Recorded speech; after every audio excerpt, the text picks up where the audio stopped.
नमस्कार, स्वागत है आपका अपना प्रदेश उत्तर प्रदेश उत्तराखंड में। मैं हूं सनी गंगासागर आपके साथ में। इस बुलेटिन में आपको दिखाएंगे दिन भर की वो खबरें जो सुर्खियों में छाई रही। लेकिन शुरुआत करेंगे सबसे पहले विधान परिषद से जुड़ी खबर से। उत्तर प्रदेश विधान परिषद के नेता सदन पद से स्वतंत्र देव सिंह ने अपना इस्तीफा दे दिया है और उनकी जगह उप मुख्यमंत्री केशव प्रसाद मौर्य को विधान परिषद में नेता सदन बनाया गया है। बता दें कि स्वतंत्र देव सिंह को 20 मई को नेता सदन बनाया गया था। विधान परिषद में उन्होंने पूर्व डिप्टी सीएम दिनेश शर्मा की जगह ली थी और इससे पहले 27 जुलाई को कैबिनेट मंत्री स्वतंत्र देव ने बीजेपी के प्रदेश अध्यक्ष पद से अपना इस्तीफा दे दिया था। फिलहाल स्वतंत्र देव सिंह योगी सरकार में जल शक्ति मंत्री है। कैबिनेट मंत्री स्वतंत्र देव सिंह ने डिप्टी सीएम केशव प्रसाद मौर्य को विधान परिषद में नेता सदन बनाए जाने पर बधाई दी है।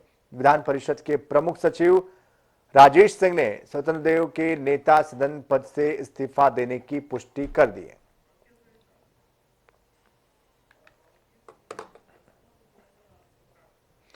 और इस खबर पर विस्तार से जानकारी देने के लिए हमारे साथ हमारे संवाददाता तौकर किदवई जुड़ चुके हैं। तौकर, आपसे समझना चाहेंगे आखिरकार इसके पीछे की वजह क्या है, क्यों ऐसी नौबत आई। उनको कैबिनेट में पहले ही मंत्री पद दिया गया, लेकिन अब यहां से जो सदन परिषद है वहां से पद से क्यों हटाया गया है, क्या इसके पीछे की वजह बताई जा रही है?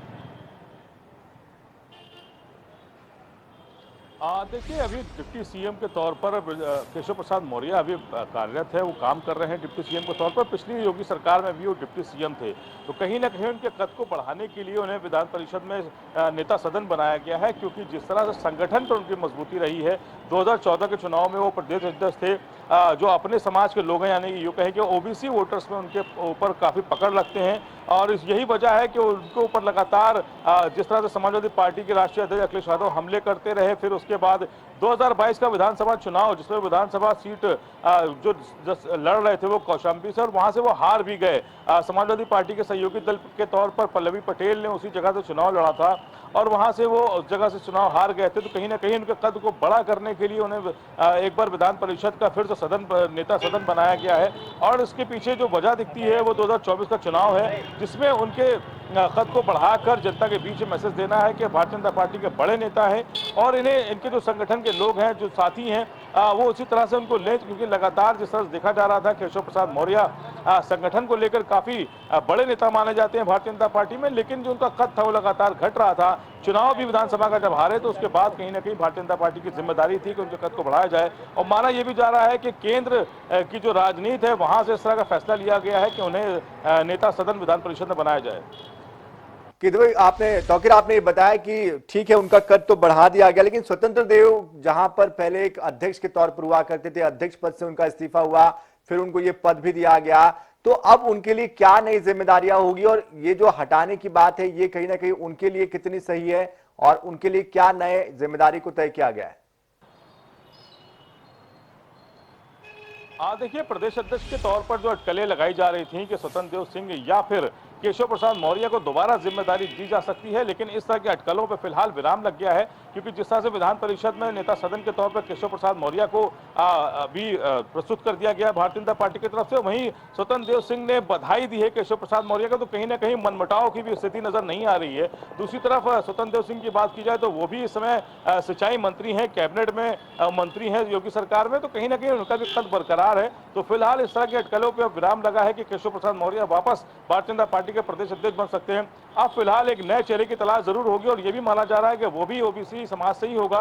क्योंकि जिस तरह से ओबीसी समाज को साधने की कोशिश भारतीय जनता पार्टी कर रही है, यही वजह है कि किसी को कैबिनेट में शामिल किया जाता है, किसी को प्रदेश अध्यक्ष बनाया जाता है और अब नए चेहरे को भी तरजीह दी जाएगी कि उन्हें भी प्रदेश अध्यक्ष की कमान सौंपी जाए। लेकिन केशव प्रसाद मौर्य को लेकर जो संगठन में मजबूती है, जो ग्रास रूट लेवल का कार्यकर्ता है वो उनसे जुड़ा हुआ है, तो उनके कद को बढ़ाने से कहीं ना कहीं भारतीय जनता पार्टी 2024 की रणनीति साध रही है और कोशिश यही होगी कि जो 2024 में किसी भी तरह के जाहिर तौर पर तौकीर सभी को यहाँ पर संतुष्ट करने की कोशिश है ताकि जब चुनाव आए तो उस वक्त किसी को भी नाराज ना किया जाए, नाराजगी मोल ना ली जाए। बहुत बहुत शुक्रिया इस पूरी जानकारी के लिए।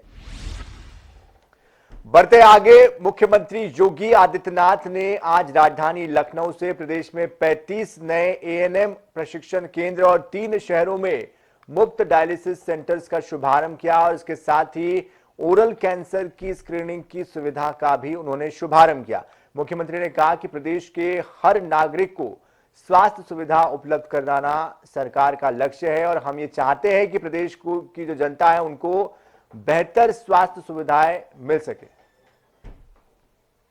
पे जब उपचार नहीं करते, यही तनाव बाद में मधुमेह का कारण बनता है और अनियंत्रित मधुमेह एक समय के बाद व्यक्ति की रोशनी को भी और व्यक्ति की किडनी को भी प्रभावित करते हुए सभी ऑर्गन फेल्योर की स्थिति उसके सामने जो आती है, उसके पीछे सभी कारण जिम्मेदार होते हैं।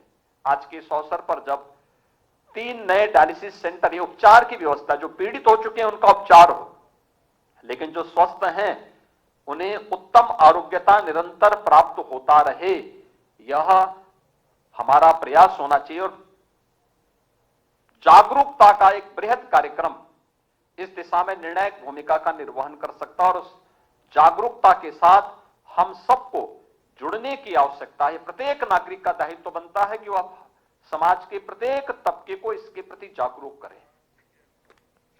योगी आदित्यनाथ ने रक्षाबंधन के मौके पर उत्तर प्रदेश परिवहन विभाग को बड़ी सौगात दी है।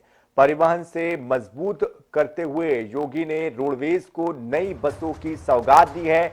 इस दौरान योगी ने कई ऐलान भी किए, जिससे कि सीधे तौर पर आधी आबादी लाभान्वित होगी। अब रोडवेज बसों में 60 वर्ष से ऊपर आयु की तमाम महिलाओं को किराया नहीं देना होगा। इस दौरान योगी ने 2 बस अड्डों का शिलान्यास किया, 7 बस स्टेशनों का लोकार्पण किया।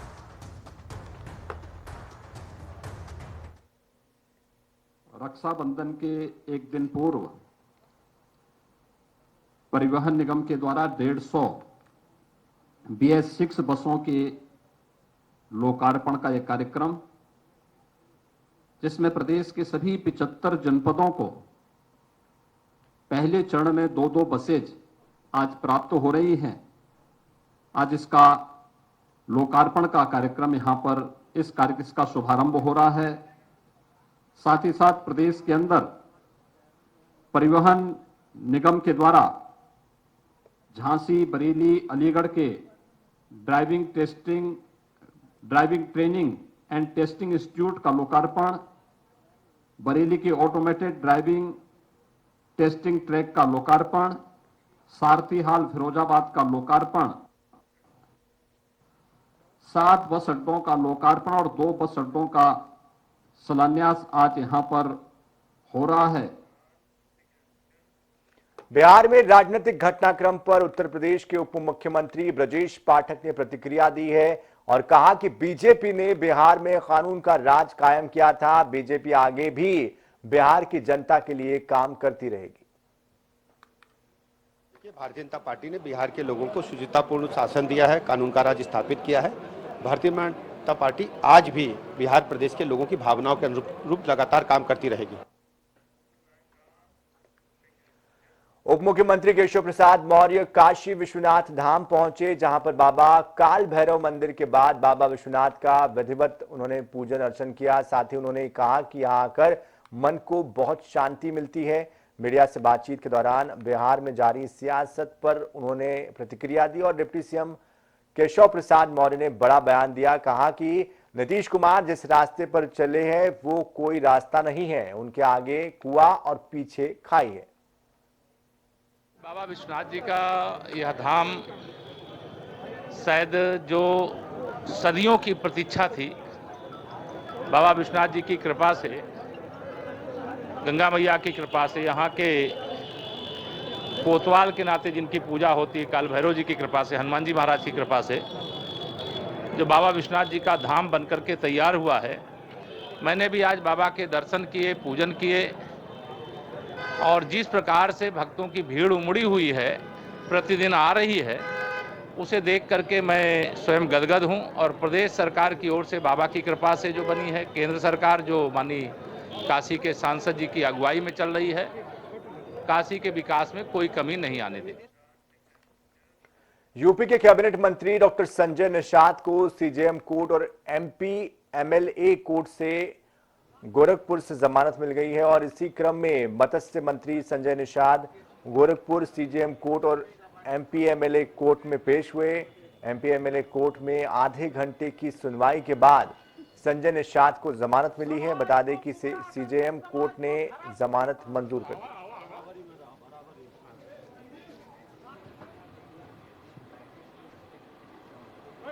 और इस खबर पर अधिक जानकारी के लिए हमारे साथ हमारे संवाददाता सुभाष गुप्ता जुड़ चुके हैं। सुभाष, कितनी बड़ी ये राहत है और इस पूरे सुनवाई को कैसे देखें? जी बिल्कुल सनी, मैं आपको बता दूं कि मामला 7 जून 2015 की है और निषादों को नौकरी में 5% के आरक्षण को लेकर अग्रवाल में एक जो है आंदोलन किया गया था और आंदोलन जो है रेलवे ट्रैक पर किया गया था, जिसको लेकर जो है हजारों की संख्या में वहां पे निषाद के समुदाय के लोग पहुंच गए थे और जिसको लेकर जो है काफी उग्र प्रदर्शन हुआ था और उसमें इटावा का एक जो है युवक मारा गया था। उसके बाद वहां पे आरपीएफ ने एक मुकदमा दर्ज किया संजय निषाद के और 36 लोगों के खिलाफ और वहीं सहजनवा थाना क्षेत्र में भी इनके खिलाफ मुकदमा दर्ज किया गया था। दोनों मुकदमों में ये जमानत पर है और जमानत के बाद जो है ये पेशी पे कोर्ट में नहीं जा रहे थे, जिसको लेकर गोरखपुर कोर्ट और एमपी एमएलए कोर्ट ने दोनों ने जो है इनको सम्मन जारी किया था और सीजीएम कोर्ट ने बाकायदे जो है एसओ शाहपुर को निर्देशित किया था कि 10 अगस्त को गिरफ्तार करके कोर्ट में पेश किया जाए। आज डॉक्टर संजय निषाद खुद स्वयं वहां पे सरेंडर किए और सरेंडर के बाद आधे घंटे के समय इनको एक बड़ी राहत मिली और इनको जमानत मिल गई और खास तौर से ताकीद की गई है, कोर्ट की तरफ से इनको ताकीद की गई है कि 18 अगस्त को और 18 अगस्त को आप उपस्थित हो, यानी कि जितनी तारीख लेगी उस तारीख पर स्वयं इनको वहां पे उपस्थित होना पड़ेगा और इस ताकीद के साथ इनको जमानत आज मिल गई और बड़ी राहत मिल गई है। जी सनी। चलिए, बहुत बहुत शुक्रिया सुभाष इस पूरी जानकारी के लिए।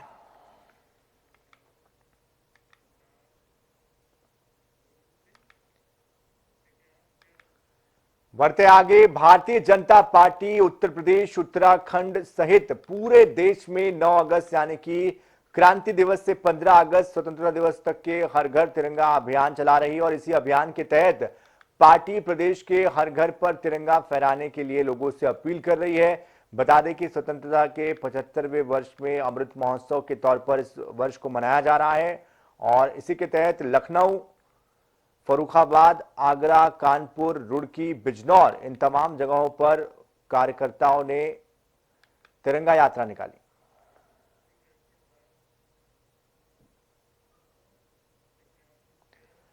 आजादी के 75वें अमृत महोत्सव पर राजधानी लखनऊ से उप मुख्यमंत्री ब्रजेश पाठक ने तिरंगा यात्रा निकाली। यह यात्रा लखनऊ से उन्नाव जाएगी, जिसका नेतृत्व एमएलसी रामचंद्र प्रधान, पूर्व अध्यक्ष जिला पंचायत विजय बहादुर यादव कर रहे हैं।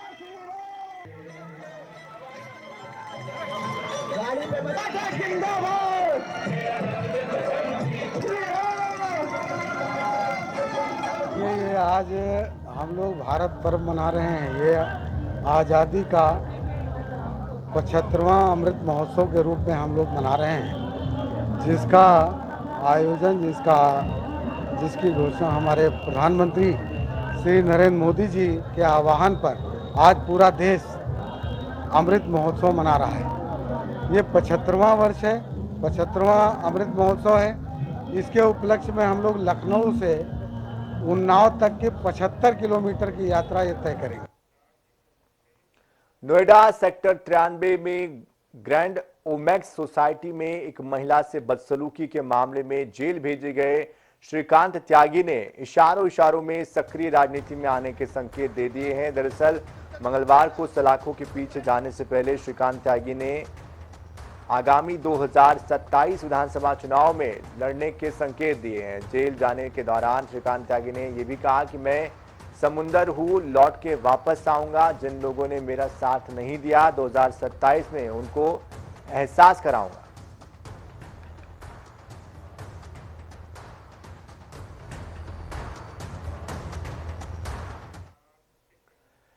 कुशीनगर में श्रीकांत त्यागी को पास देने के मुद्दे पर सपा नेता स्वामी प्रसाद मौर्य ने बड़ा बयान दिया। कहा कि भाजपा पूरे देश को झूठ के भ्रमजाल में फंसा रही है। साथ ही उन्होंने भाजपा को घेरते हुए कहा कि भाजपा जनता के सामने बेनकाब हो गई है। उनको स्वामी प्रसाद मौर्य याद आ रहे हैं और बीजेपी चारों ओर से घिर गई है। कटघरे में बीजेपी खड़ी है तो अपना ठीकरा दूसरे के सिर पर फोड़ रही है। भारतीय जनता पार्टी जब आज पूरे देश को नचा रही है, झूठ और भ्रम के मकड़ जाल में फंसाकर पूरे देश को गुमराह कर रही, जनता को गुमराह कर रही है और चैनल को भी गुमराह कर रही है। जब 4 दिन से लगातार भाजपा किसान मोर्चे के पार्टी के पदाधिकारी के रूप में उसका नाम आ रहा है, तो कहां से स्वामी प्रसाद मौर्य आ जाते हैं? 2017 की बात है और 2-4 महीने के बाद वो कभी दिखाई नहीं पड़ा। पिछले 4 साल से आज तक वो कभी मिला ही नहीं। तो कैसे स्वामी प्रसाद मौर्य कार्यकर्ता हो गया? भारतीय जनता पार्टी बार बार अपना दामन बचाने के लिए दूसरे के सर भाड़ा फोड़ने की नापाक कोशिश कर रही है। मुख्यमंत्री पुष्कर सिंह धामी ने मलारी में भारतीय सेना आईटीबीपी हिमवीर के साथ जवानों के साथ हर घर तिरंगा कार्यक्रम में प्रतिभाग किया और सभी का हौसला बढ़ाते हुए आजादी के अमृत महोत्सव की बधाई दी।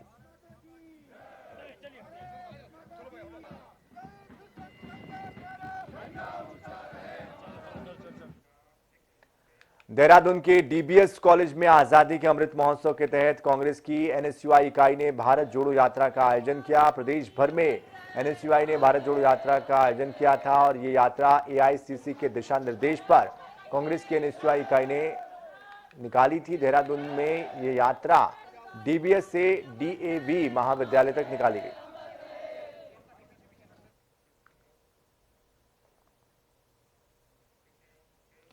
बीजेपी के नवनियुक्त प्रदेश अध्यक्ष महेंद्र भट्ट अपनी टीम में कुछ नए चेहरे शामिल करेंगे।